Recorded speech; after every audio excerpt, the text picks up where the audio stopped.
All right, Amy, I think we're going to get started, right? Yep, let's go. Let's do it. All right. Hi, everyone. Welcome. Thank you so much for joining us today on a beautiful Wednesday day. My name is Janice. Welcome to Recetas, Saludables. It's our cook and learn about breast health and genetics. I'm Janice. I'm the NAPBC Breast Health Navigator for Northern Westchester Hospital, and I'm going to be here today trying to work this cooking event while also sharing with our community, with our participants, important information about breast health and genetics. This event today is brought to you by Northern Westchester Hospital's Cancer Treatment and Wellness Center and our Center for Healthy Living. I'm very excited to introduce our two panelists today. We have Amy Rosenfeld. She's our Community Outreach Manager and Registered Dietitian at Northern Westchester Hospital. Hi, Amy. Hi, nice to see you guys. And then we also have Charlene Schultz. She is our board certified genetics counselor here at Northern Westchester Hospital. Hi, Char. Hola. Welcome. Hello. We're here, all of us. And I have a very special guest with me today. This is a first ever for Northern Westchester Hospital. My proud Hispanic mother in honor of Hispanic Heritage Month, Betsy. Thank you so much. Hi, Mom. Buenos días.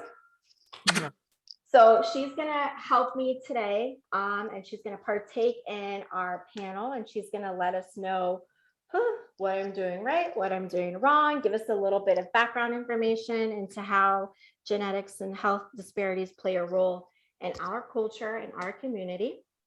We're going to be cooking sancocho while we're doing that. So Amy has her ingredients that she's going to go into, and we also have our plate of ingredients set up in the front. And some of the ingredients differ, but for the most part, Amy will go through the entire recipe with us and let us know how we're going to cook things. All the information that we're going to be discussing today is, of course, important for women, but women of our family, women of our community, and also just in general, as being good partners and good community members, we just need to educate ourselves and hopefully in turn educate others and maybe even save a life. You never know. So before we start this fun, there is some business that we have to get into very quickly. We want to just let our participants know that this is totally live. So every mistake we do, every happy moment we have is going to be recorded later if you want to see it. And also we encourage you for that reason, utilize the live chat function that we have on the Zoom presentation. You can either send a question, a comment, we'll get it live.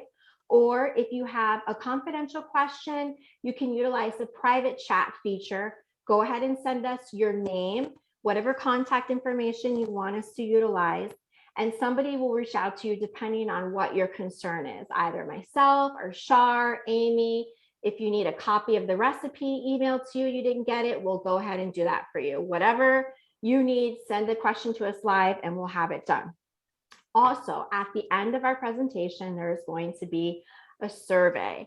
So remember to answer nicely so that we come back for the next one. This is my second one. If you guys remember, we did Destination Healthy Skin with Dr. Stallings, and we're trying to do a more community involved, happy, funny, but educational approach with our community as well. So let us know on the survey at the end.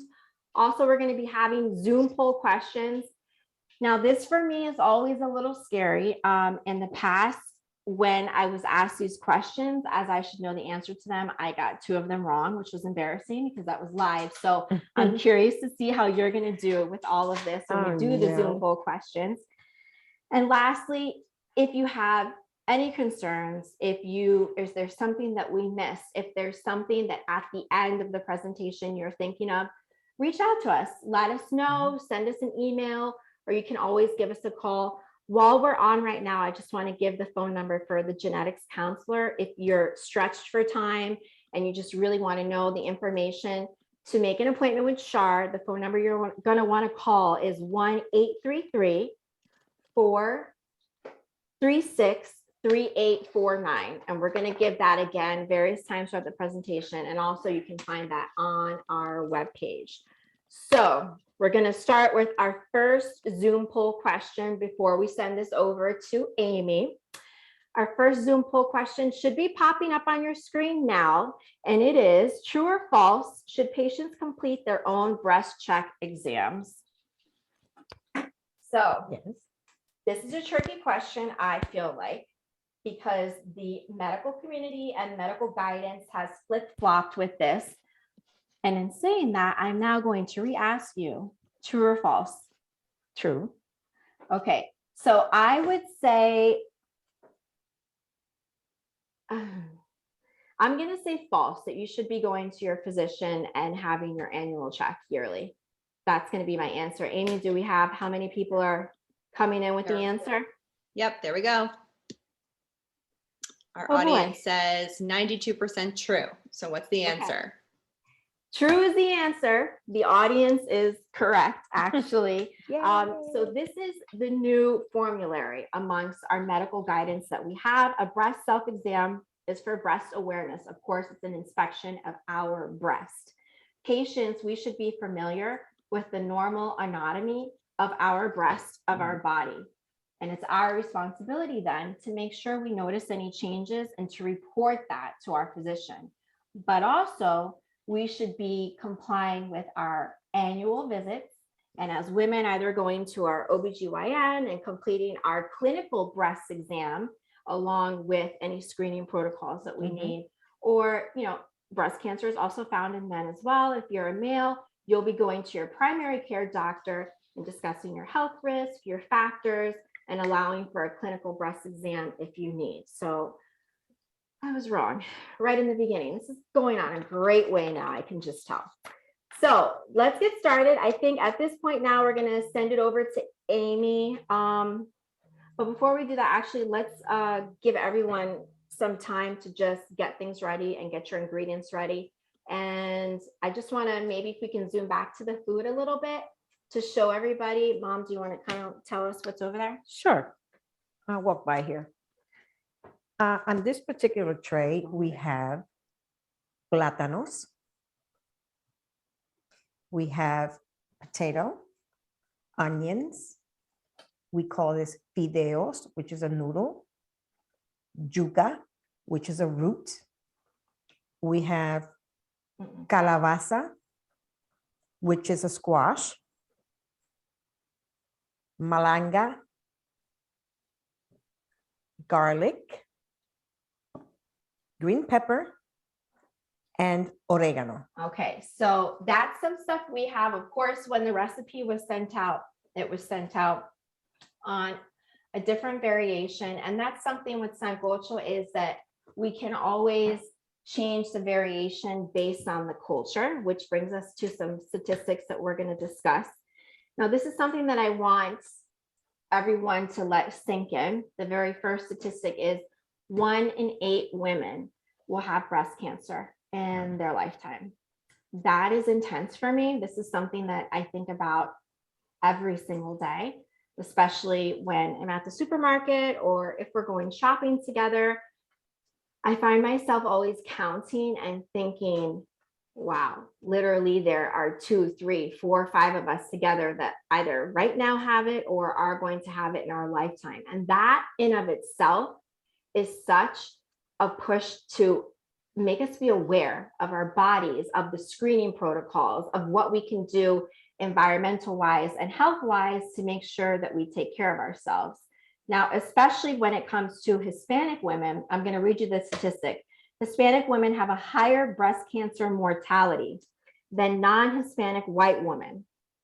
So I'm going to read it again. Hispanic women have higher breast mortality, that is death, more than non-Hispanic white women due to lower screening rates and limitations in access due to socioeconomic factors.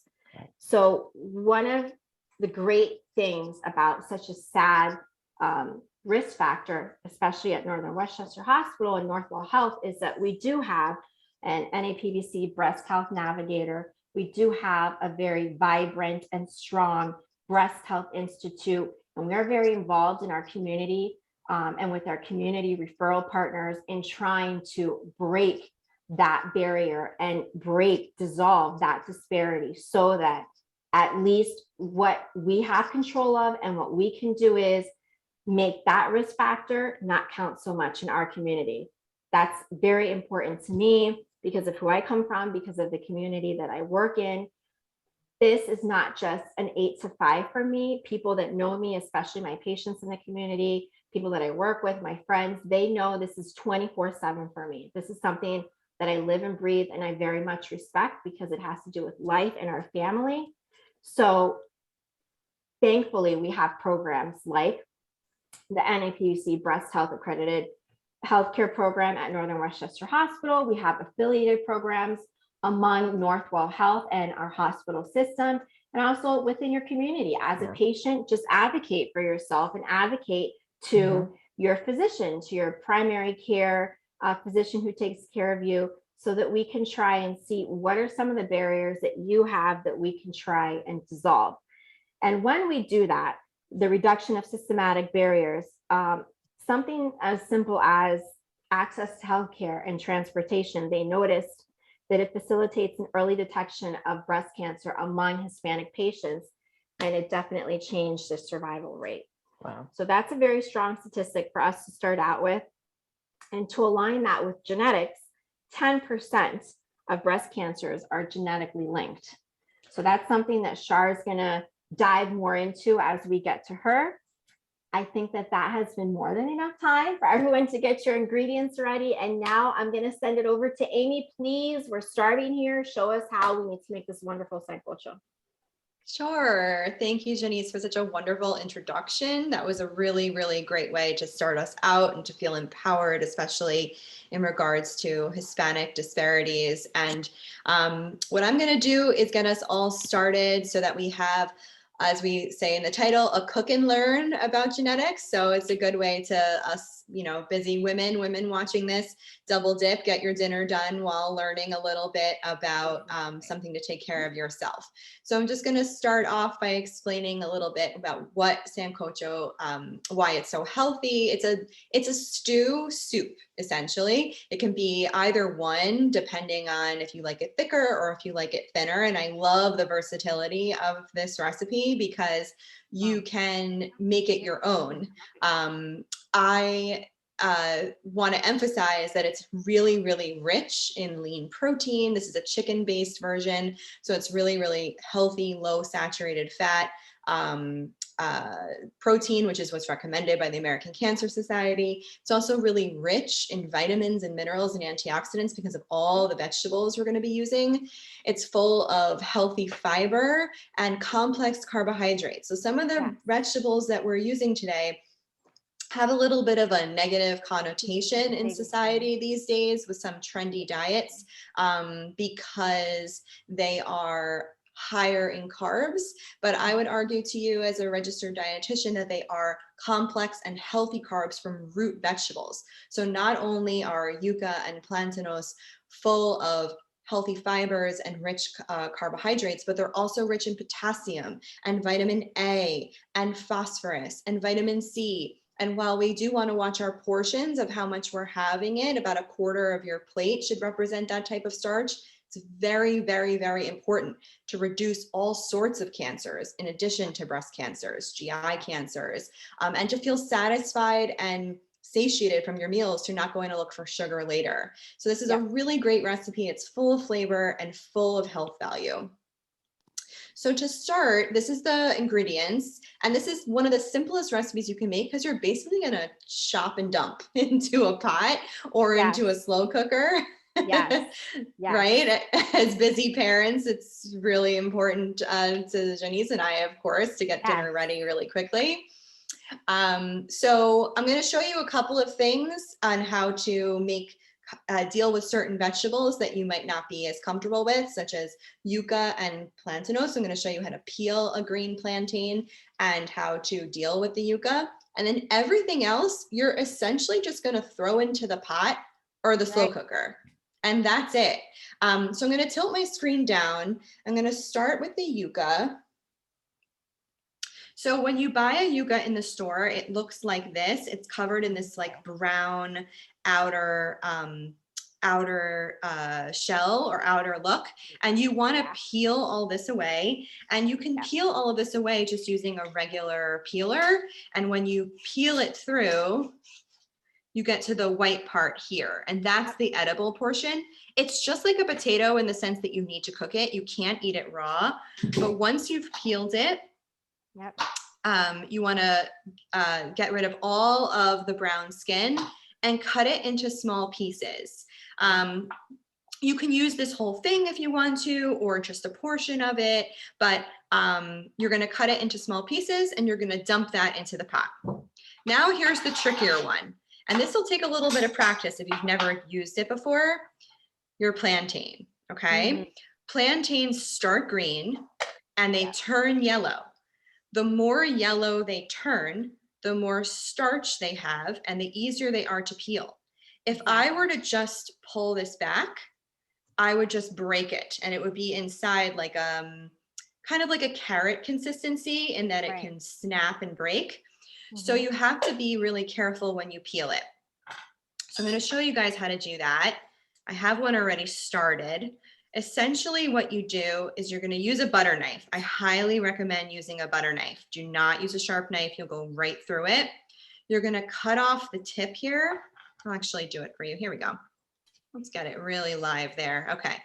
So you're going to cut off the tip. Cut off the tip so you can see the inside of the starch. And you see how the plantain has like these ridges along the side? Yeah. You're going to take your butter knife and you're going to cut really delicately along the ridges until you hit the flesh inside. And don't cut off all the way to the end. And then you're going to take your knife in here and cut it just a little bit so you're peeling back. And then once you're able to do that, you see how easily it comes off and nothing is disrupted. Yep. And then you get to see the inside of the beautiful plantain. Now, you can't eat it like this. It would give you a massive stomach ache, and that's not a good idea. But although I have a funny story about that. Oh, no. As a young child, my father gave me one thinking that it was a banana. Oh, no. Made me eat it. It was a lovely experience. Lovely. Mom, just so you know. I love that. Thank you for sharing. Poor dad, throwing him under the bus. So once you cut along the ridges, then it's really easy to peel. And then you have to cook it. You treat it like a potato, essentially. So there we go. How'd I do? Perfection. Good. All right. You're going to cut away any extra pieces that you might have, slice it up, and put it into your pot like all the other ingredients here. So as so easy and so delicious, and you can do it in so many different ways. I love the versatility of plantains as well. Yes. And then if you bought a yellow one, you can do more things with it. You still want to cook it, but so yeah, I'm just going to be I'm going to be here chopping and dumping while I'm listening to you lovely ladies. All right, good. So while you're doing that, let me quickly go into our second Zoom poll question before we start with our next part of the presentation. It should be appearing on your screen momentarily, so I'll go ahead and read it. True or false, genetics counseling is very expensive. I am going to answer as if I was not working in my profession, because this is what I always thought. Yes, it's extremely expensive. I always thought that, and it was definitely a barrier for me because I never thought that I would be able to afford to have something done like that. So I'm going to go with true. It is very expensive. And what does our audience think, Amy? Our audience thinks the 77% say false and 23% say true. Okay, well, we have a very intelligent audience. We always do. You're correct. It is false. Actually, insurances do cover genetics counseling, and at Northern Westchester Hospital and Northwell Health, and I'm sure other affiliated hospital systems and organizations We have charity assistance programs where we try the best to assist any of our demographics, anyone in our community, and breaking a barrier. And if you have a financial barrier that's stopping you from getting the health care that you need, that is why we have wonderful donors and we have a wonderful organization that sets up a charity program. So if that's a barrier that you have, something that lends to a disparity, send us information in the live chat, utilize that live chat function, send us a personal message. We'll send you more information about that if you need. And also some of the genetics companies, the labs themselves, once you work with a genetic counselor, the genetic counselor will tell you that they themselves have assistance programs as well, which is amazing. So I'm very happy to say that that question is false. That should not be a barrier for you to be getting genetics counseling if that's something that you need. So that's actually great to know. So let's go on to Miss Shar while we're letting Amy do what she needs to do with cooking and getting things ready. I don't know if you guys can see, but I have our old school pots here in the back boiling with our water and our rice. Shar, how are you? I'm doing well. How are you? I am so glad that you were able to participate today and join into our panel Zoom live event. I'm so happy to have a genetics counselor join us. I know last year when we did the breast live event, that was one of the hot topics that most of our community members were asking for, a genetics counselor. So welcome, introduce yourself a little bit. Thank you. Well, actually, I want to add on a little bit to that question about the expense of genetic counseling and genetic testing. Because actually in the past, genetic testing was quite expensive, just like new technology in general. When it first comes out, it may not be covered by insurance. And when it first comes out, the technology may be fairly expensive. But we've been doing this genetic counseling and testing now for breast cancer for over 20 years. Wow. And the cost has come down tremendously for genetic testing. And, you know, so if you're a woman who tried to get maybe testing 10 years ago and didn't because your insurance didn't cover, come back, because actually now genetic testing is more frequently covered by insurance. And even when it's not covered, it still can be quite affordable. And I guess I also want to say that genetic counseling does not mean genetic testing. So if you're a person who's a little bit concerned or intimidated perhaps by the thought of genetic testing, please come in. We're counselors first and foremost. We're here to talk to you about your personal history, your family history. And again, genetic counseling does not mean you have to have genetic testing. That's good to know, because I myself had a question of really what happens during a genetic counseling appointment. For me, before I knew what was going on, I always thought of a genetics counselor.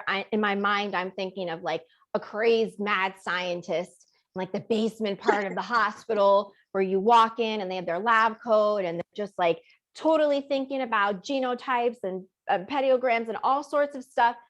And I feel like that's kind of a barrier, especially, Mom, amongst our culture and our community, that fear and the unknown leads us to say, absolutely not. I'm not even stepping in a room with that because I don't know what happens and I don't want to get a bad answer. So what does happen if somebody comes for an appointment with you? Sure. Like I said, first and foremost, we're counselors, and that comes first. Really, genetic counseling is about education, communication, and support. So we want to support families through a decision-making process. And that often involves, for example, I often see women who have already had a diagnosis of breast cancer.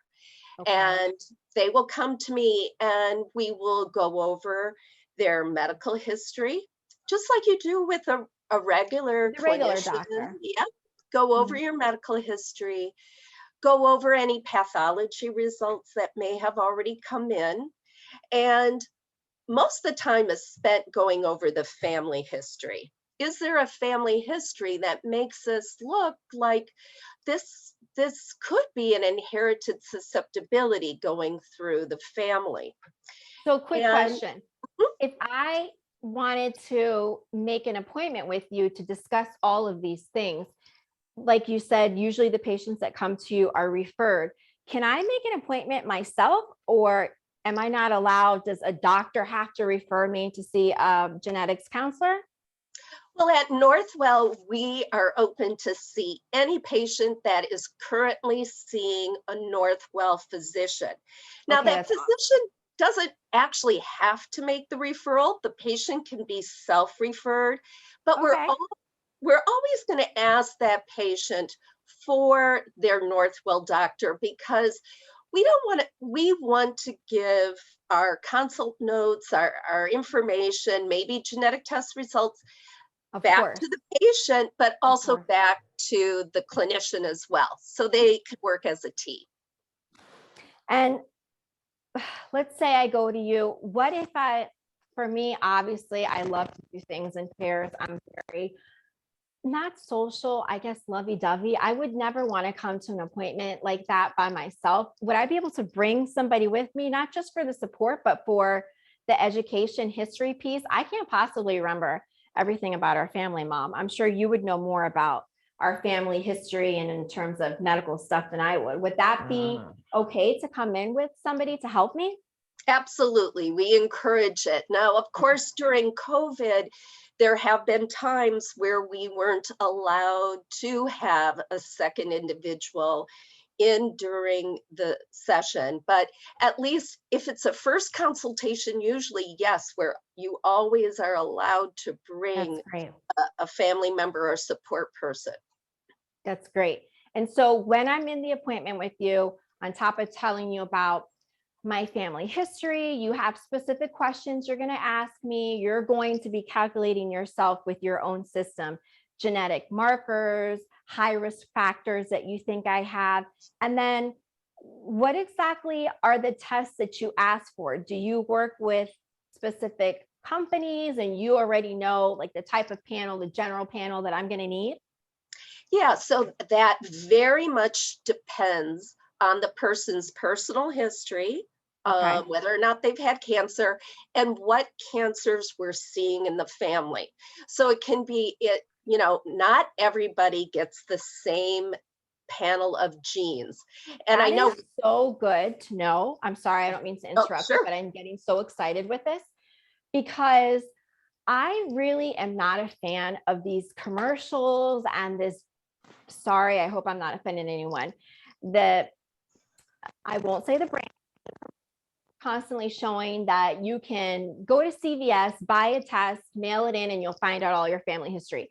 Just for me, besides being in this career, that doesn't make sense for me. I've always, even when I was younger, I kind of told my mom, how can a one service type of exam tell me about all the history that I have going on in my genetic risk factor when I don't even know some of it? And so it's good to know that you are actually deciding in your professional credentialing wisdom what would be best for us. This is what I'm telling you with my family, and then you pick and choose what I need to know. It's not just an all-purpose test for everyone. This is for each of us individually, which is great about going to see you. Right. There actually are some consequences in testing too many genes. The more genes we test, the more likely we can get something called a variant of uncertain significance.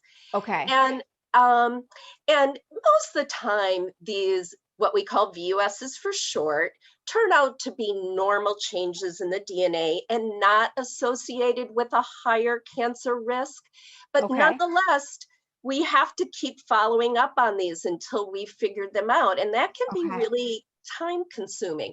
So really at Northwell, we really want to focus on a targeted panel Yes. based on your personal and family history, because that's really Yes. going to give the most value to the individual in terms of when they get the results back, that will let them know, well, what should I do going forward? Do Yes. I need more screening? Do I need to be screening for a different cancer? Right.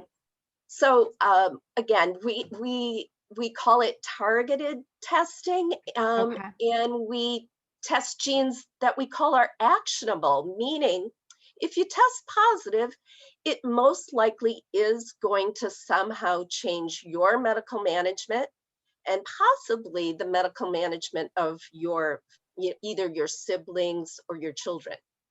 So that's good to know, because I think another thing that I like to share to our community and our family members, our patients, our community partners is one of the amazing things that I so love about where I work and what we are able to offer our community is you're located in a main central area where we also have the oncologist, we have the breast institute, we have navigators, we have oncology navigators, we have everyone in one building.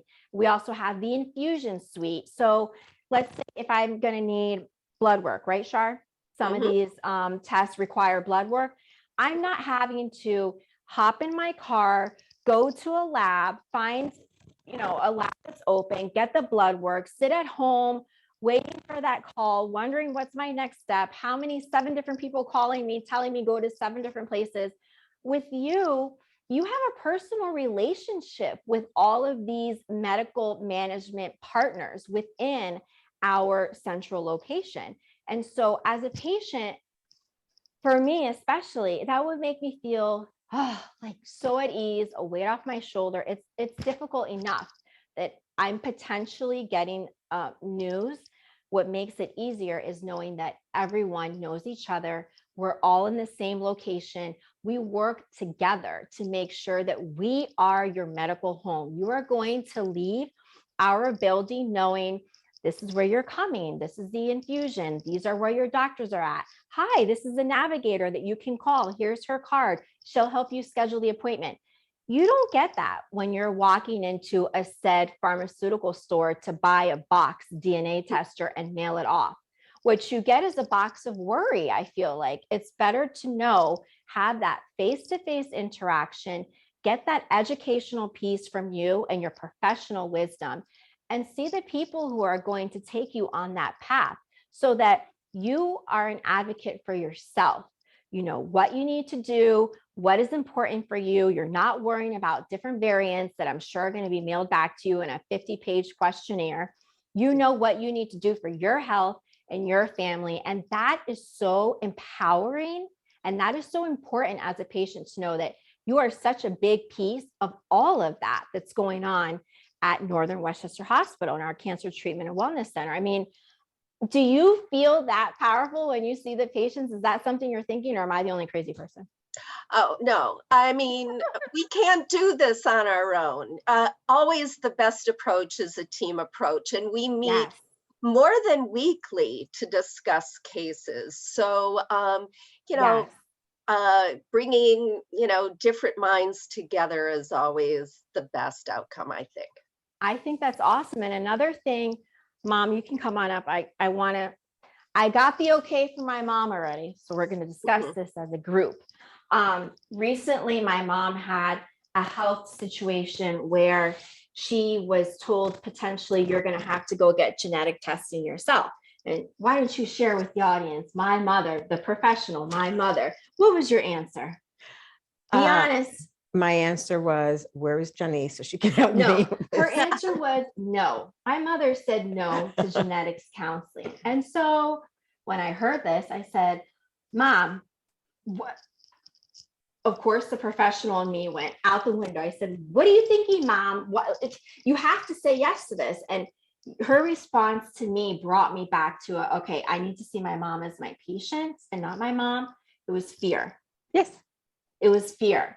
And fear because, especially amongst our family, we didn't really ever talk about this stuff growing up. I really only remember you educating me. Correct. It was never, I never heard family members talking about the genetic history or our family members that had hereditary health issues, breast screening, that you need to go every year once you're 40, that you need to go to an OBGYN. Nobody ever spoke about that. To this day, really, I don't think I Yeah. would be able to say It was much the about our modesty family. factor. No one spoke about that openly. So once the initial NAPBC breast health navigator in me kind of blew my lid when my own mother said, no, I'm not doing that, I reverted back to my professional training. And I said, Mom, you know, it's not just for you, it's for us. Yeah. What you learn from this genetics counseling Mhm. appointment, because an appointment doesn't always necessarily go to testing, right, Shar? It's first a counseling appointment. Right. Mhm. So what Right. you learn from that, we need to know. I need to know, not only as a daughter, but for your grandchildren, because Shar, it's not just a woman gene that affects breast cancer, right? Correct. Actually, breast cancer susceptibility genes come as frequently from our father's side of the family as it Wow. comes from our mother's side.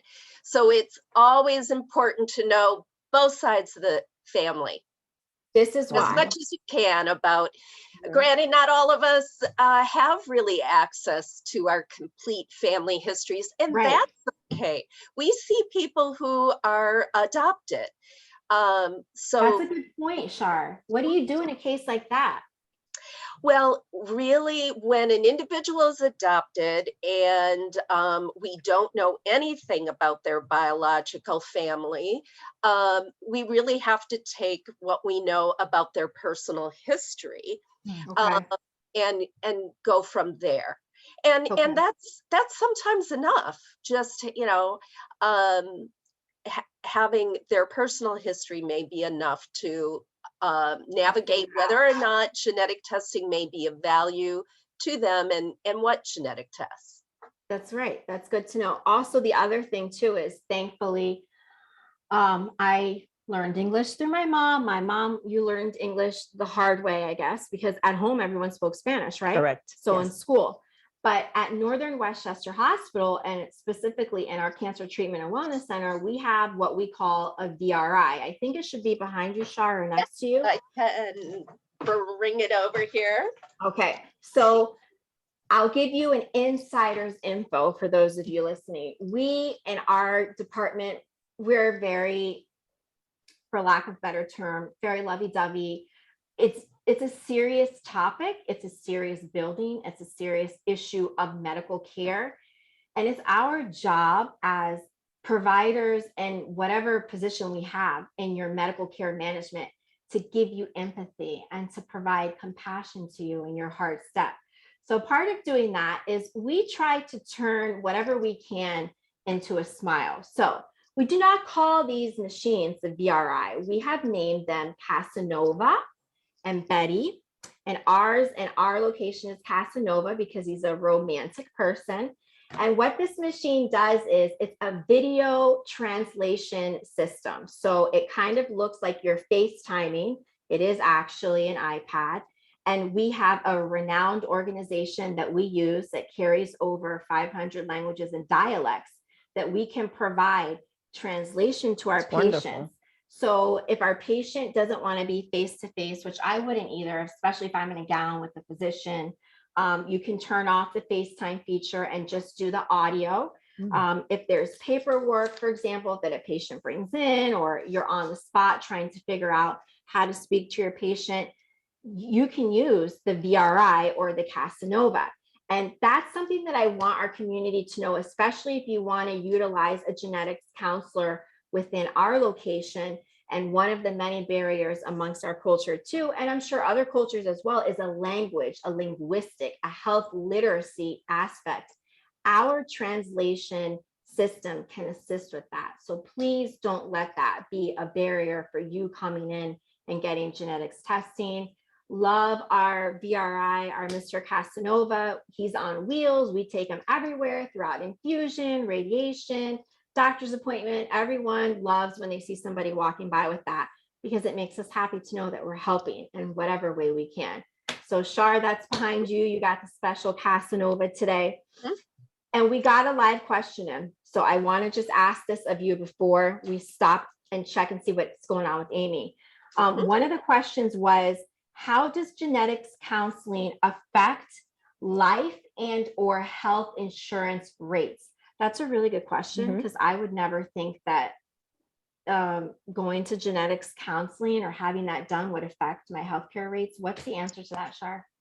Well, it doesn't, because going for genetic counseling is no way a condition. Only conditions can potentially impact your insurance rates, whether it be medical insurance or life insurance. Now, there is a federal law called GINA, the Genetics Information Non-Discrimination Act.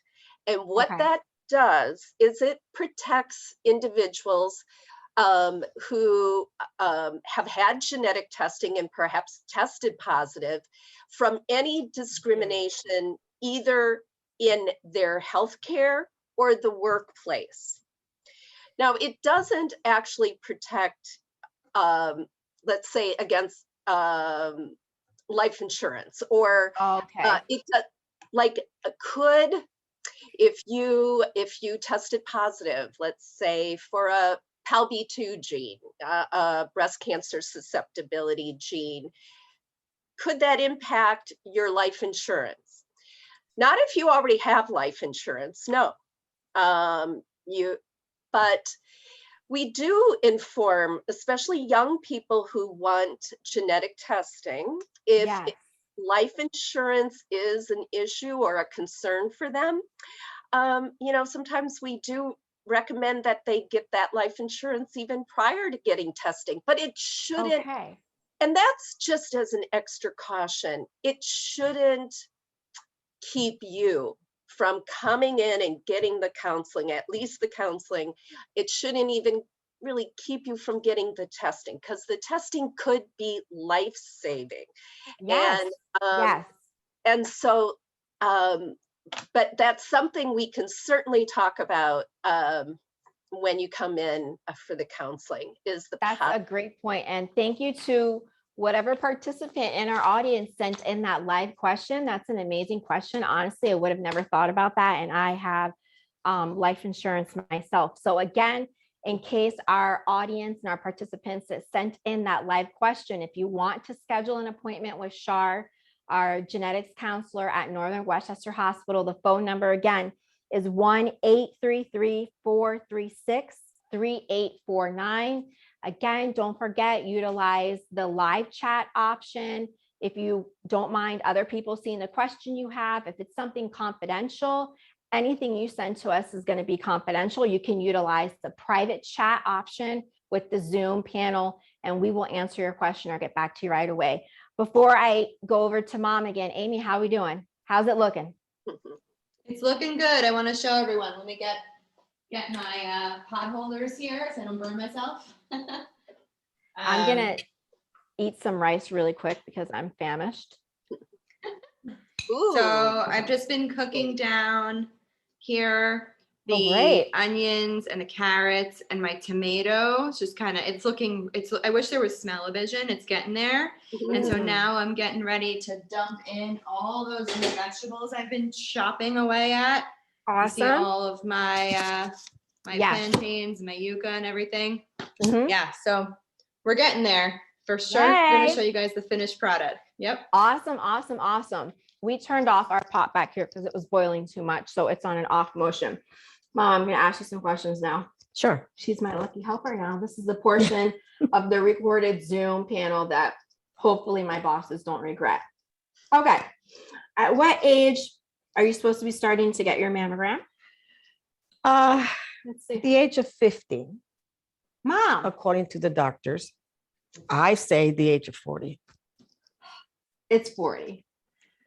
It's 40. Everybody, please. It's 40. However, if you have, like Shar was discussing, any history, if you have any medical concerns, you always discuss with your medical management team, and they will send you in for a mammogram or a breast ultrasound if that's something that you need earlier. But it's 40, everybody. Some insurances will not cover every year. Correct. Some statewide programs, depending on what state you're in, do not cover a mammogram every year. They cover every other year. But again, do not let that be a barrier to care. Talk with your physician, talk with whomever is part of your medical management team, especially if wherever you go has a navigator or an advocate that can look up resources for you and make sure you get the screening done that you need to have for your medical care. Mhm. So it's 40. Okay. Correct. Okay. All right. So I have questions for you. In the family, do you remember at what age people started, you started hearing anyone talk about breast care? Because we're talking about Hispanic disparities, and this woed me when my mom told me this. So do you remember anyone in the family talking about that? My immediate family, my mother, that discussion, probably I was in my 40s already when we discussed. So you breast. already had mammograms done at the time where she was discussing it with you. I had my first, yes. And how did that But- conversation come up? However, my mother's family, which is a family of 10 siblings, of which 7 were women, that was never spoken about. Breast care or breast cancer, and I fact that some of them were affected by it. So this is why, especially Mhm. amongst our community, Exactly. the Hispanic community, we have that disparity to care. Mhm. I don't know, maybe, I had a lot of conversations with my grandmother. I called her my mama, your mom. I had her till late in life. I'm not going to say my age, but I had a lot of my life that I had time with her.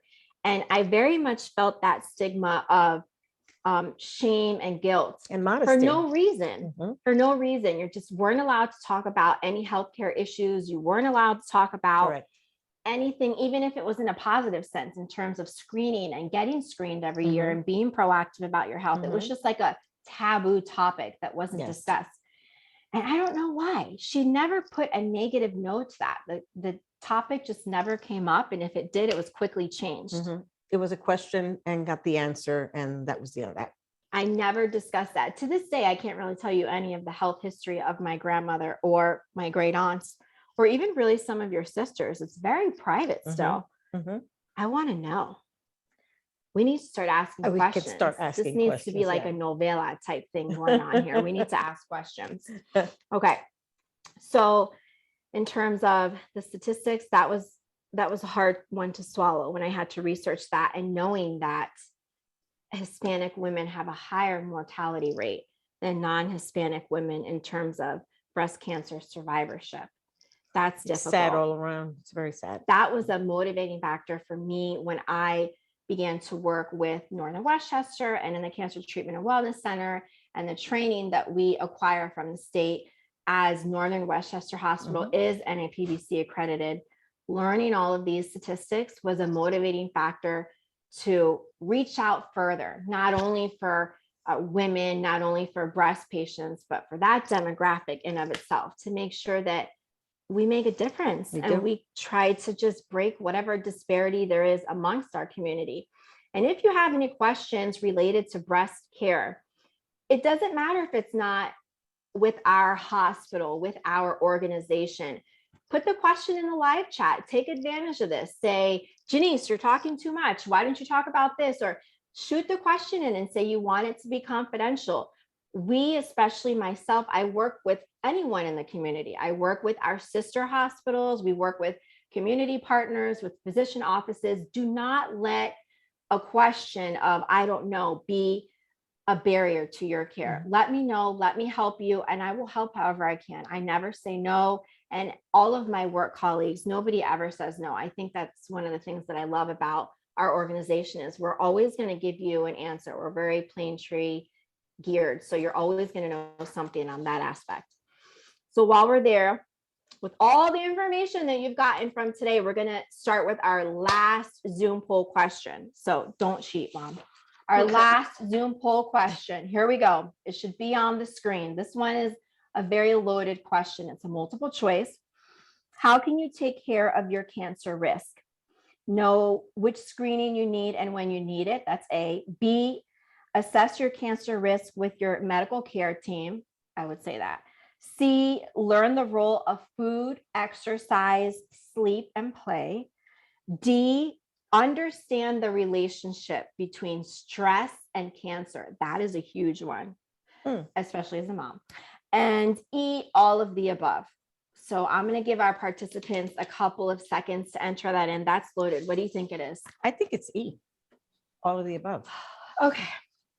So, Amy, what is everybody saying? All right, once again, we have a really smart audience. Everybody says all of the above. Yay, that is the right answer. Thank Yes. you, Lord. Yay, my mom got one right. Stop. Okay, good.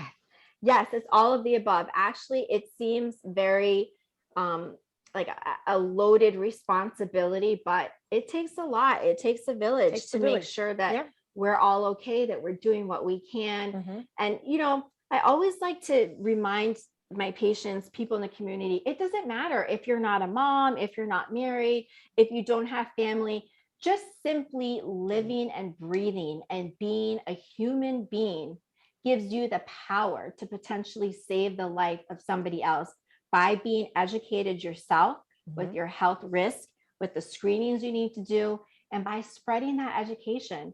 Knowledge is power. We learned that at a very young age. Remember, what was that, Reading Rainbow? Very young age, we remembered that. So if you're by yourself or if you're one of many, just use that power, spread the knowledge, make sure people that you love, people that you care about, people that are part of your community, do what they can to get the screening done and to get all of the help they need, and making sure that we're doing the right thing. Now, the most important part, Amy, I don't know if we're done. Oh, before We're we show it, good. We're it's good. looking good. Yeah. I wanted What's to up? also tell my mom and everyone else in the audience. So as my mom helped us with this recipe, as we were putting everything together, Amy and I kind of figured out that this is really a recipe that you can alter into different formations. We could definitely do like a butternut squash type of sancocho, or a more of a beef stew type of sancocho. As long as you have, exactly, we have these special roots here. As long as you have your basic nutritional aspects that Amy was talking about in the beginning, you could very easily switch this out for different things. And you can also add beef. You can add chicken to the recipe. Yeah, it's a lot of things you can add in, right, Amy? Yeah, a lot of different things. And I'll tilt my screen down so you guys can see the magic of television. I have a completed version here for everybody. Can everyone see that? Just want to make sure. What are you talking about, Amy? You did all that right now. Magic of television. It takes about an hour for it to fully cook down. So I have in here in my bowl, I have half a cup of white rice. Yes, because white rice is what's most traditional, and you're having tons and tons of fiber from everything else here. It's okay to have, while whole grains are the preference, it is okay to stick with your white rice here, but portion size is important. So I have about half a cup in the bottom of the bowl here. You could also do this with a white rice if you wanted to, or a different grain. And I want to show you here, I like it thick. So it's really cooked down. You see how the chicken has broken apart. I've removed all the chicken bones and I mashed my vegetables halfway through. So everything cooked down to thicken, and the starches from the vegetables really made it delicious. It's going to be my lunch. I'm really excited about it. So it has everything. Put like a risotto or an orzo type pasta in it too. Would you be able to do that? Of course. For sure. You could definitely do that. So I have here a really appropriately portion sized amount. I have my smaller bowl. It's delicious and nutritious here. And I'm also I'm gonna freeze half of it because I'm busy. I'm gonna freeze half of it for another day. It made a ton. So I'm gonna freeze half of it. And yeah, I'm really delicious. Yeah. And can I just say also, if anybody, you talked a lot about cancer risk and you talked about, all the different factors, which is such a really good point. There's going to be another webinar on October 21st. Yes. That's cooking for reducing cancer risk that I'm teaching. It's going to be really an in-depth dive of the American Cancer Society recommendations and how to, again, it's going to be an all cooking program. So if you like this awesome. one, good So to expand on everybody this. utilize the live chat and send us your email if you want, and we'll send you the information. We'll save you time from having to search online and figure out. Send us your email, tell us you want the information on Amy's nutritional event on the 21st, and we'll send it to you so that you don't have to worry about checking on that. I am starving. That looks delicious, Amy. I wish I were in very, your very kitchen. good. Also, we got from the audience. Shar, this is for you, my dear. Okay. I love that our audience is so into this. I love it. I hope you guys are as into this as I am. I know sometimes I can be a little annoying with this, but I love it. Okay. So one of the first questions we got in is with regards to a New York Times article that recently came out discussing a PLAB2 gene and the relation to breast cancer testing. That was a loaded question. Shar, take it away. Oh, yes. Well, PALB2 has been getting a lot of attention lately.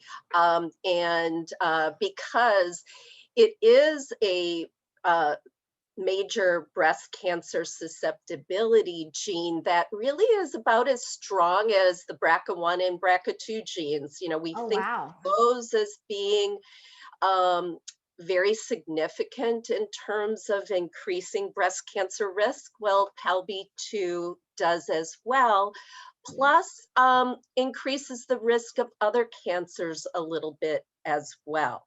And that's why it is added currently to our breast cancer genetic panel. Now, we've been talking a lot about these panels. We're not just doing BRCA1 and 2 gene testing anymore. We tend to do a panel. We have a panel of about 13 genes here that when there's just breast cancer in the family, we tend to do this about a 13 gene panel that includes BRCA1 and 2 and the PALB2 gene. And other genes. That's good. That's great to know. And the other information that the participant said is that, I don't know if this is correct, Shar, so correct me if I'm wrong, that this gene, the PALB2, just started getting tested in 2014. If that's true, does that mean that patients who have had genetic testing prior to 2014 should come back? I mean, how does that even work? Should you be keeping a constant relationship with your genetics counselor for technology advances like this that take place so you can come back and get checked? Yes, actually, when our patients test negative for a panel of genes, we do tell them to contact us depending on the family history, or their personal history, it might be like every 2 years to every 5 years, because technology does change, and we may be adding even more genes to our panels in the future. So yes, I mean, so for women who did get testing in the past, if prior to 2014, they certainly are welcome to call us and determine would additional testing be of value to them. Right. And I think that the important thing to note too is, even if you're not with the same genetics counselor, this occurs to me, if you don't remember who you went to, and you don't remember the name or the phone number of the person that you went to, I think the number one step should be contact your physician, right, Shar? Contact the main person who's in charge of your management of care, because they should have a copy of something and they'll be able to direct you to a genetics counselor if you were seeing a breast surgeon, or if you had an oncologist, and they can set you along the right path, or even they can if they have any questions, would it be okay for them to contact you, Shar? Sure. Mhm. Be Awesome. I happy to- think it's such a great thing for our community that right there in Mount Kisco, instead of having to go all the way down to the city or drive all the way up to It's wonderful. Boston, you have such a renowned, board certified, professionally peer respected professional like you, Shar. I'm Oh. so grateful that we have you on Thank our you. team. That's- It really means a lot. I really do love you. I love Oh. Amy. This is so not part of our presentation, but I love you all. And I love the fact that you guys do all that you do for not just the patients that are in your stratified care, but in the community, period, which is the most important thing. So I thank you for that. And I Love you want to too, remind Janice. thank you. I want to remind the participants that all the information we gave today, it's recorded. So you can go on to our Facebook page, or you can go on to our YouTube channel at Northern Westchester Hospital. You can send us a question, an email. If you have a question for me, myself as a navigator, or Shar or Amy, our wonderful dietitian, please feel free, communicate. We'll never say no. We'll never stop your way. We are not people who create disparities. Our team, our organization, we break barriers. So thank you so much for joining into our panel. Mom, thank you for being with me. It meant so much. Thank you for letting me share about what we were going through. And I hope you guys learned a lot. Before you log off, don't forget there's a survey at the end of the Zoom panel. So may you guys all have a blessed day. Stay well, stay healthy, and we'll see you on the 21st. Bye, everyone. Bye-bye. Bye.